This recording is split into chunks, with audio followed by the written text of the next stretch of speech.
If you're an NBA player, you're coming into the league and you say, okay, I'm going to have a $1 million budget, where does that money go? So what's your first hire? Is it a PT? Is it a chef? Where would you spend that money? That's a great question. And I think you probably need somebody that can understand all facets of what's needed, who might be maybe somebody like it doesn't necessarily need to be a PT, but somebody that has got experience in what it takes with an elite sport. So a high level fitness or strength coach or a PT that can help coordinate all the methods. So a quarterback. Yeah. Hire your quarterback who can put everybody else in place. Because it's, like I said before, it's about working as a team behind a team. And you need somebody that understands all the different facets that player needs. So they might if they hire a nutritionist who only specializes in that area, that's great, but that nutritionist might not understand, well, you need a PT to help with the health. You need a really good fitness coach who understands like how to prepare them. You need a great skills coach, and you need them all talking together so they're all on the same page, which often you find problems in the off season is athletes will come out and they're not with the team. In the team environment, they normally have everyone on the same page or working in the same organization, whereas in the off season, they're working with 10, 15 different practitioners. They've all got their own agenda, and they're all working in silo, and that's where you see problems because the athlete can double up and they end up doing too much. That's the biggest thing is like there's so many like a skills trainer will finish their workouts with like 30 maximal dunks.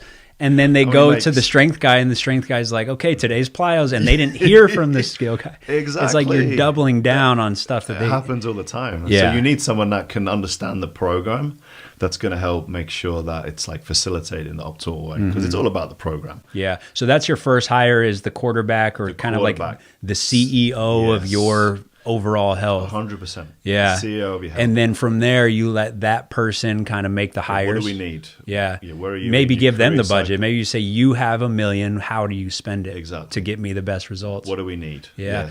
It is interesting. It starts with, I think the agents are the CEO. Yeah. And I think that is a bit of an issue because they don't study this stuff. 100%. So the agents will hire me like, hey, he needs this. So they'll hire me, and then they'll hire the PT, and then they'll hire the nutrition and the skills. And sometimes I'm like I know what skills trainer is best for this guy, and I know what skills trainer works best with me. Yes. And I know what nutritionists work. And so it's like the agents kind of have to pass that on. The agents should hire the CEO and pass that task on. Some agencies are doing that a little bit more now, but that is always the issue. It's like the agency have their preferred people that they work with, but often there isn't that synergy.